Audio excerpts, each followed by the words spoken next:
Remember last week when I said if the rest of it is not animated, I might actually lose it. I might actually lose my mind. Well, we have some issues here. Hey everybody, I'm the Girl Otaku, and I don't know how I'm feeling about these episodes. Before I get started, I just want to let you all know that there was so much content skipped in these two episodes, and I'm not going to talk about everything. I'm also not talking about maybe a few pages here and there. I mean entire chapters of fleshed out content just not included. If you're an anime only, I don't plan on overloading you with information you don't need to know. So in this video, I'm just going to try and stick with the most important topics to help you better understand these episodes. Starting with episode 17, I just knew. I knew it was going to start with Kaneki waking up at the shop, and when I first watched it, I screamed. When his beautiful eyes popped up on screen, I screamed in frustration. Chapter 85 of the manga is very important to me personally. If you ever find yourself presented with the opportunity to read it in its entirety, I would highly recommend that you take it. I'm just going to skim through it, but essentially, the chapter is Kaneki's final farewell to Arima.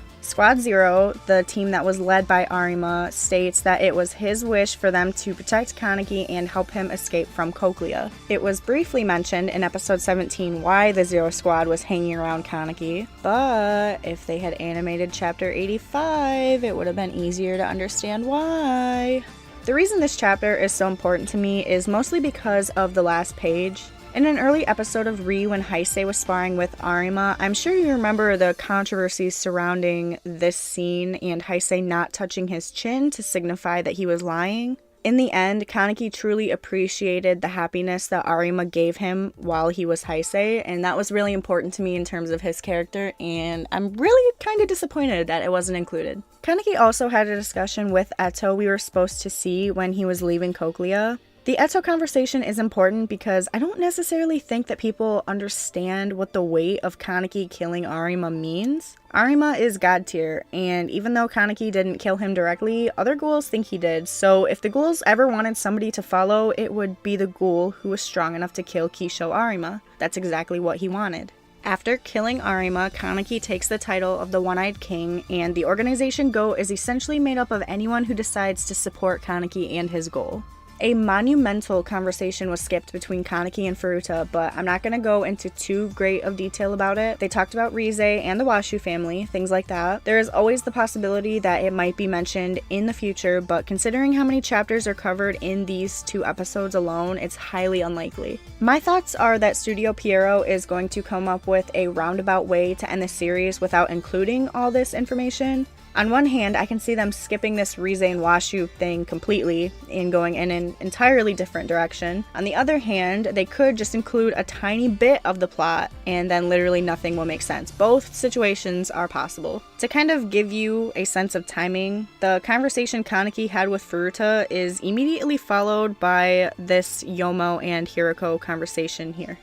I hate this man, possibly just as much as I hate Furuta. To kind of explain what's going on with Mado in this scene, Banjo used his Kagune to heal her, and it worked, but in doing so, she was basically having RC cells rapidly developing inside her body, which is not good at all. Dr. Ogura is brought in to make sure Banjo didn't mess everything up because he's not a doctor, and everyone was like, yeah, we should probably consult a professional.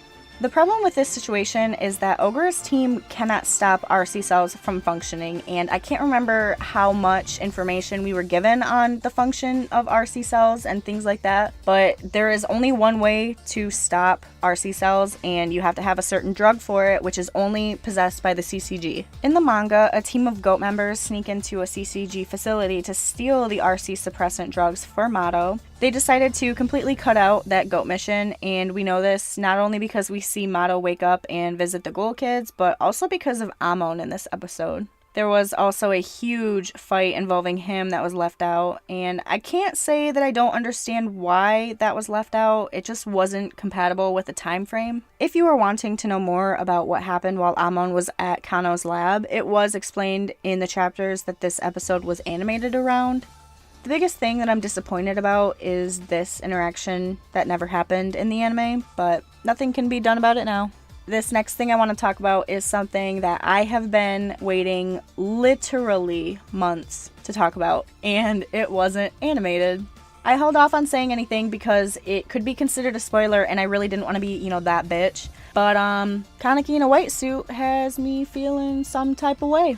The first time I read this chapter, I was shook. I set this image as my background on my computer, and every time I saw it, I was shook. I can't believe they did me dirty like this. Dr. Ogura actually knows Kano, and they went to school together for a little bit, but on a more important note, you will probably be disappointed to know that you missed a karaoke scene with Tsukiyama, Nishio, and Kaneki. I do have to say that I am incredibly saddened by the fact that I will never hear J. Michael Tatum sing karaoke as Tsukiyama. Such a shame. There are quite a few things that I'm pleased with in this episode, starting with Kaneki's conversation with Amon. I felt that it was well done. The ending was pretty good, and I don't really know much about animation, but I think the episode looked really good.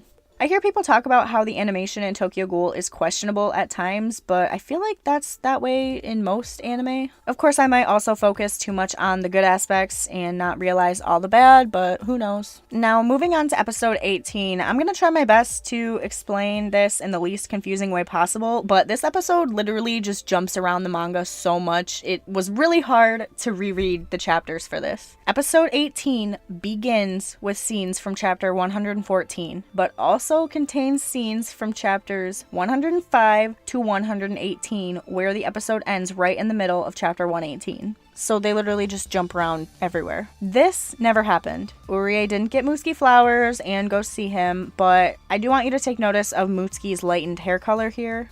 They still haven't discussed or shown us what happened to him on Rue Island, so a lot of character development was lost, not only because of that being left out, but they also left out a conversation between Saiko and Mutsuki that I think should have been included. I gotta say, I'm really surprised that it wasn't included. It could have been swapped with a number of other scenes in this episode. It was only a couple panels long in the manga, wouldn't have taken that long at all, like literally maybe 30 seconds, so I'm surprised. We learn in this episode that Juzo is lined up to be the next Kisho Arima, and even though I love my boy to the moon and back, no one can take Arima's place. Juzo is probably the best investigator the CCG has now, so if anyone was going to try and fill Arima's shoes, it would be him. But I think some scenes in this episode showed us that he's not quite Kisho Arima level. I'm gonna be completely honest here, I have no idea who this is. Not a single clue, and frankly, I really don't care at this point. If they pop up again, it'll probably click as to who they are and if they're important or not, but until then, irrelevant. Now, I don't understand what they're trying to do with Matsuri's character in the anime. I wouldn't go so far as to say that I have strong feelings, good or bad, about him, but right now he's kind of just there. I thought this scene of him was really odd. In the manga, he actually has a lot of interaction with Urie, and Matsuri was technically supposed to be the head of the CCG, but Furuta kind of rigged it so he was in power. More should be coming up in the anime for Matsuri, so I'm just gonna leave it at that for now. Speaking of Urie, I feel so bad for him in this episode. Even though this didn't really happen, our boy totally got dissed in this scene. Urie was really worried about you, Mutsuki, you ass. You should thank him for helping you. And then he gets his ass handed to him by Donato, followed by him framing out. Now, I'm curious as to whether or not this framing out scene confused anyone, because they literally told us that there was no coming back after a frame out. They even reiterate that with a flashback, yet Urie comes back just fine. Honestly, he should have just ran when he saw Donato, but with his pride and need for recognition from the CCG, that was never gonna happen. Furuta once again had way too much screen time in this episode.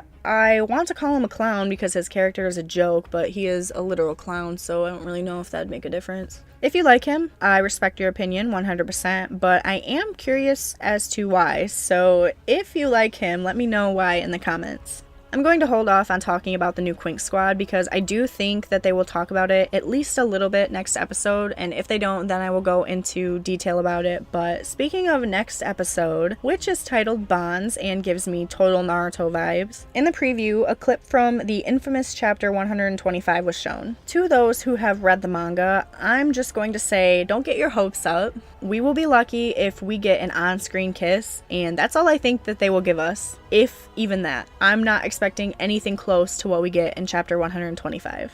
Alright everyone, I think that will wrap up this video. We are officially halfway through the season already, and although this adaptation is a bit of a letdown, I am sad to see the anime coming to an end. As always, thank you so much for watching. Make sure you check out the other Tokyo Ghoul content found on the screen, and the link to my Twitter is in the description if you want to see any other weeb thoughts that I can come up with. Until next time, I hope you all have an amazing day, and I will see you in the next video.